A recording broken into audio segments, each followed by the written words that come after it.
एक छोटे से गांव में बलराम अपनी पत्नी सुनीता और दो छोटे बच्चों के साथ रहता था। बलराम मेहनत मजदूरी करके अपना गुजारा करता था। उसे मजदूरी बहुत कम मिलती थी और महंगाई बहुत ज्यादा थी, इसलिए उसके घर पर दिन में एक ही बार खाना बनता था। वो कभी कभी रूखी रोटी खाकर ही अपना गुजारा करता था। एक बार जाड़ों के दिनों में बलराम की पत्नी बोली, जाड़े आ गए हैं, कई साल से हम और बच्चे एक ही कंबल ओढ़कर जाड़ों के दिन काट देते हैं और अब तो वो कंबल भी फटकर तार तार हो गया है। इस बार तुम नया कंबल ले आओ। अब उस पुराने फटे कंबल में ठंड नहीं रुकती है। बच्चों को ठंड से कांपते हुए देखकर रोना आता है।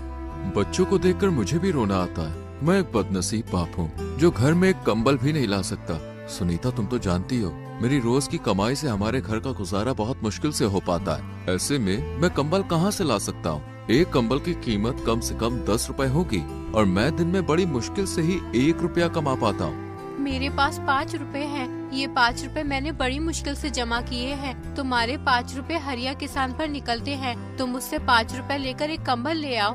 बलराम हरिया के घर अपने 5 रुपए लेने पहुंच जाता है। हरिया अपने घर के बाहर दरवाजे पर बैठा हुआ होता है। बलराम को अपने घर आता देखकर हरिया उससे कहता है, अरे बलराम भाई, आज मेरे घर कैसे आना हुआ? सब खैरियत तो है ना? हाँ भैया, ऊपर वाले का शुक्र है। दरअसल मैं तुम्हारे पास अपने उधार दिए हुए 5 रुपए लेने आया हूँ। मुझे एक कंबल लाना है। बगैर कंबल के रात काटनी मुश्किल हो जाती है। बलराम भाई, तुम्हारा दुख मैं समझ सकता हूँ, लेकिन मेरी परिस्थिति भी कुछ सही नहीं है। इस समय घर में 1 पैसा भी मौजूद नहीं है। तुम अपने 5 रुपए फिर कभी ले जाना। उतने में ही हरिया की पत्नी आ जाती है। तुम बलराम भाई के पैसे क्यों नहीं देते हो? ऐसे जाड़े भरी रात बगैर कंबल के कैसे काटते होंगे? बलराम भाई, मेरे पास ये 3 रुपए हैं, तुम इन्हें ले लो। बचे हुए 2 रुपए हम तुम्हें बाद में दे देंगे। बलराम 8 रुपए लेकर बनिया की दुकान पर कंबल लेने जाता है। बनिया बलराम को बहुत सारे कंबल दिखाता है, लेकिन कोई भी कंबल 10 रुपए से कम नहीं होता। सेठ जी, मेरे पास केवल 8 रुपए है। आप मुझे कोई सस्ता सा कंबल दिखा दो। अरे भाई, 10 रुपए से नीचे कोई कंबल नहीं है। सेठ जी, तुम मुझे ये 10 रुपए वाला कंबल दे दो, मैं तुम्हें 2 रुपए 2-4 दिन में दे दूंगा। हम ऐसे कंगालों को उधार नहीं देते। कौन पीछे पीछे फिरे? जाओ अपनी राह लो। 1 घंटा खराब करवा दिया। जेब में 8 रुपए ली है और कंबल लेने चला है 10 रुपए वाला। बेचारा बलराम सेठ की बात सुनकर निराश होकर घर की ओर निकल जाता है। रास्ते में वो सोचने लगता है, कितनी हैरानी की बात है। मैं सारे दिन काम करता हूँ, उस पर भी घर में कोई आराम का साधन नहीं है।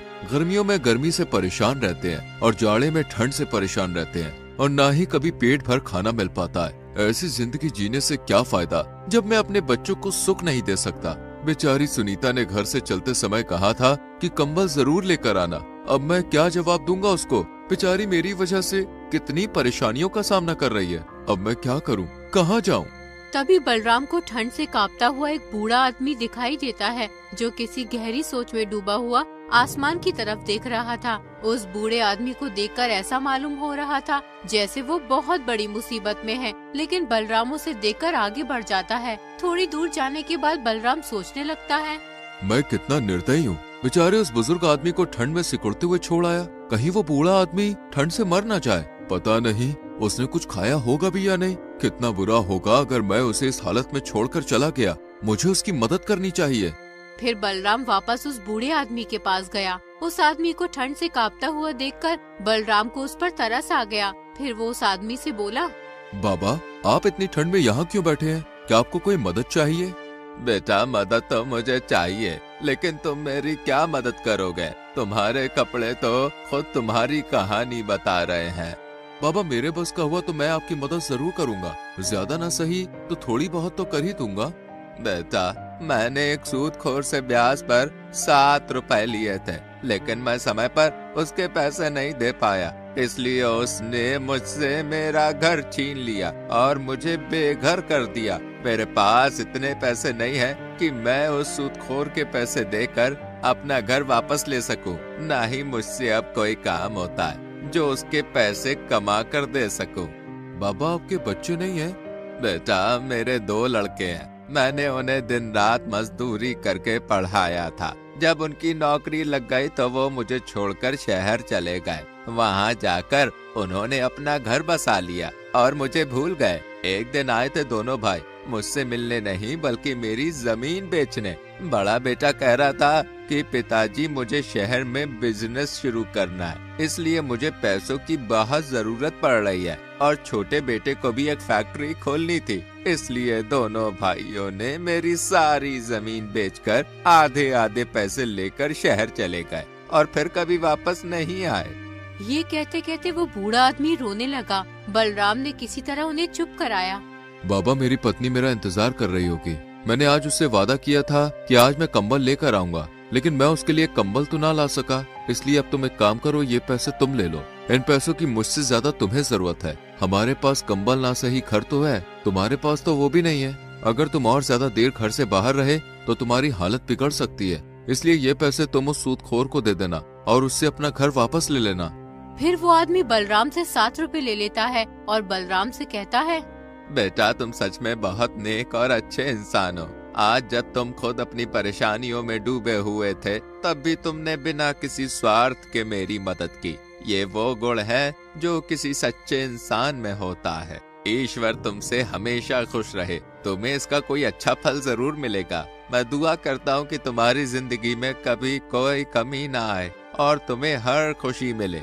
ईश्वर हर पिता को ऐसी नेक और समझदार औलाद दे जो किसी के काम आ सके। तुम जैसी औलाद किसी भी बाप के लिए बड़े ही गर्व की बात होती है। वो बुजुर्ग आदमी बलराम को बहुत दुआ देता है और फिर वहाँ से चला जाता है। बलराम को उस बुजुर्ग आदमी की मदद करके आज बहुत खुशी मिल रही थी, लेकिन दूसरी ओर उसे दुख भी था क्योंकि वो अपनी पत्नी के लिए कंबल नहीं ला सका। लेकिन उसे इस बात की तसल्ली भी थी कि उसने खुद की गरीबी के बावजूद एक नेकी का काम किया है। ये सोचते सोचते बलराम भी अपने घर चला जाता है।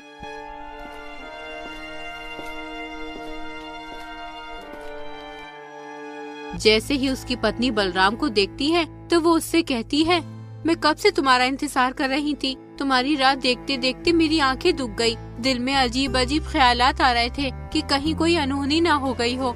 सुनीता, तुम भी जरा जरा सी बातों की चिंता करने लगती हो। अरे जब आदमी घर से बाहर होता है तो समय लग ही जाता है। मैं हरिया के पास गया था पैसे लेने, लेकिन उसने पैसे देने से इनकार कर दिया, पर उसकी पत्नी ने हमारी मजबूरी देखकर 3 रुपए दे दिए थे। क्या बस 3 रुपए ही दिए हैं? तुम पूरे 5 रुपए लेकर क्यों नहीं आए? जब उधार लेने आया था तब तो बड़ा भला बन रहा था वो, और जब पैसे लौटाने का वक्त आया तो आनाकानी कर रहा है। तुम 10 बार उसके घर पैसे लेने चले गए, तब जाकर उसने तुम्हें 3 रुपए दिए हैं। अब न जाने 2 रुपए कब देगा। और कंबल का क्या हुआ? सुनीता, मैं कंबल लेने गया था, लेकिन कोई भी कंबल 10 रुपए से कम नहीं था। मैंने बनिए से 2 रुपए उधार करने के लिए भी कहा, लेकिन उसने उधार देने से साफ इनकार कर दिया। आज के जमाने में कोई किसी को बिना कुछ फायदे के कोई चीज नहीं देता। अगर तुम उससे ब्याज पर 2 रुपए की उधारी करते तो वो तुरंत दे देता, लेकिन तुमने सही किया जो कंबल नहीं लाए। 2 रुपए की तो बात है, 10-5 दिन में इकट्ठे हो जाएंगे। लाओ 8 रुपए, मैं उन्हें संभाल कर रख देती हूँ। जब कंबल लाओगे तो दे दूंगी। सुनीता, उन 8 रुपयों में से 7 रुपए मैंने एक बुजुर्ग आदमी को दे दिए। उसे पैसों की बहुत जरूरत थी, वो ठंड से कांप रहा था। अगर मैं उसकी मदद नहीं करता तो शायद वो जिंदा न रह पाता। फिर बलराम ने विस्तार से सारी बात सुनीता को बताई। बलराम की बात सुनकर सुनीता बोली, तुमने बहुत अच्छा किया जो 7 रुपए उस बुजुर्ग आदमी को दे आए, लेकिन तुम्हें पता होना चाहिए कि जो दिया घर की रोशनी के लिए होता है उसे मंदिर में ले जाकर नहीं जलाया जाता। अब इस जाड़े भरी रात में हम अपने बच्चों को क्या उड़ाएंगे? भला इस गाँव में कौन ऐसा आदमी है जो तुम्हारी 1 रुपए की भी मदद कर दे? तुम बिल्कुल सही कहती हो सुनीता, मैं तुम्हारी बात से पूरी तरह से सहमत हूँ, लेकिन वो बेचारा बुजुर्ग आदमी हमसे ज्यादा मुसीबत का मारा था। तुम चिंता ना करो, ईश्वर ने चाहा तो हमारे कंबल का भी कहीं ना कहीं से इंतजाम हो ही जाएगा। चलो तुम मेरे लिए खाना लगा दो, बहुत जोरों की भूख लगी है। आज तो घर का आटा भी खत्म हो गया है। 3 रोटी का आटा बचा हुआ था, 2 रोटी बच्चों ने खा ली और 1 रोटी मैंने आपके लिए रख दी। और तुमने क्या खाया सुनीता, या तुम भूखी ही हो? मैंने भी बच्चों के साथ 1-2 निवाले खा लिए थे। फिर सुनीता बलराम के लिए खाना लगा देती है। जैसे ही बलराम खाना खाने बैठता है उतने में ही कोई घर का दरवाजा खटखटाता है। सुनीता घर के बाहर जाकर देखती है तो एक बूढ़ी औरत खड़ी थी। वो सुनीता से कहती है, बेटी मुझ पर दया करो, मैंने कल से कुछ नहीं खाया है, इसलिए मेरी हालत बहुत खराब हो गई है और मेरे पास खाने के लिए कुछ भी नहीं है। कृपया मुझे कुछ खाने को दे दो, ईश्वर तुम्हारा भला करेगा। बहुत लोगों के घर के दरवाजे खटखटाए, लेकिन किसी ने ठंड की वजह से दरवाजा नहीं खोला। माँ जी, इस वक्त तो हमारे घर में कुछ भी नहीं है जिसे मैं तुम्हें खाने को दे सकूं, और ना ही राशन है जो मैं तुम्हें बनाकर कुछ दे दूं। सुनीता की बात सुनकर बुजुर्ग महिला की उम्मीद टूट जाती है। उतने में ही बलराम आ जाता है। वो बुजुर्ग महिला से कहता है, माताजी आप अंदर आ जाइए, ज्यादा देर घर के बाहर रहना सही नहीं है, ठंड बहुत ज्यादा पड़ रही है, आप बीमार हो सकती हो। बलराम उस बुजुर्ग औरत को घर के अंदर ले आता है और फिर सुनीता से कहता है, सुनीता, मेरे लिए तुमने जो एक रोटी बचा कर रखी थी वो रोटी माताजी को दे दो। लेकिन स्वामी आप क्या खाओगे? आपने भी तो सुबह से कुछ नहीं खाया है। सुनीता, उस रोटी की जरूरत मुझसे ज्यादा माताजी को है, क्योंकि ये मुझसे ज्यादा भूखी है, इसलिए ये रोटी माताजी को दे दो। फिर सुनीता ने वो रोटी बुजुर्ग औरत को दे दी। बूढ़ी औरत बहुत भूखी थी, इसलिए उसने वो रोटी तुरंत खा ली। आप लोगों ने इस बुरे वक्त में मेरी सहायता की है, मैं तुम्हारा ये एहसान जीवन भर नहीं भूलूंगी। वो बूढ़ी औरत बलराम और सुनीता को दुआएं देती हुई चली जाती है। अगली सुबह सुनीता बलराम से बोली, तुमने भी रात को कुछ नहीं खाया और बच्चे भी थोड़ा बहुत खाकर ही सो गए थे। तुम एक काम करो, तुम्हारे पास जो बचा हुआ 1 रुपया है उससे घर का राशन ले आओ।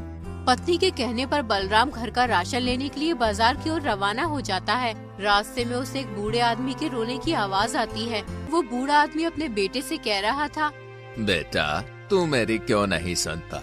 मैं कितने दिन से कह रहा हूँ कि मेरी बीमारी बढ़ती ही जा रही है, तू मुझे किसी हकीम के पास ले चल। पिताजी, मैं आपके इलाज के लिए पैसे कहाँ से लेकर आऊँ? आप तो जानते ही हो मेरे पास एक भी पैसा नहीं है, फिर भी आप बार बार कहकर मुझे शर्मिंदा क्यों करते हो? फिर बलराम उस बूढ़े आदमी के पास जाकर उसके रोने की वजह पूछता है तो बूढ़ा आदमी उससे कहता है, मैंने अपने इस बेटे को पालने के लिए दिन रात एक कर दी, बड़ी मेहनत मशक्कत से मैंने इसे पाला है। जब ये 1 साल का था तभी इसकी माँ ईश्वर को प्यारी हो गई थी। मैं चाहता तो दूसरा विवाह कर लेता, लेकिन मैंने इसकी वजह से नहीं किया कि कहीं दूसरी पत्नी इसे परेशान न करे और इसकी जिंदगी खराब ना हो जाए। और आज जब मैं बूढ़ा हो चुका हूँ तो ये मुझे किसी हकीम के पास नहीं ले जाता जिससे मैं अपनी बीमारी का इलाज करवा सकूं। फिर बूढ़े आदमी का बेटा बलराम से कहता है, मैं इस बात से सहमत हूँ कि इन्होंने बड़ी ही तकलीफों से मुझे पाला है और पाल पोस कर जवान किया है, लेकिन मैं मजबूर हूँ। मेरे पास इतने पैसे नहीं है कि मैं इनको किसी हकीम के पास ले जा सकूं। बलराम दोनों बाप बेटे की बात सुनकर परेशान हो गया और फिर उसने अपना 1 रुपया जिससे वो घर का राशन लेने जा रहा था बूढ़े आदमी के बेटे को दे देता है। इस 1 रुपए की मुझे भी बहुत आवश्यकता है, क्योंकि मेरे बच्चे बहुत भूखे हैं और इस 1 रुपए से मैं घर का राशन लेने जा रहा था जिससे मैं अपने परिवार का पेट भर सकूं। लेकिन अगर तुम्हारे पिताजी को समय से इलाज नहीं मिला तो इनकी जिंदगी को खतरा है। इस 1 रुपए से तुम अपने पिताजी का इलाज करवा लो।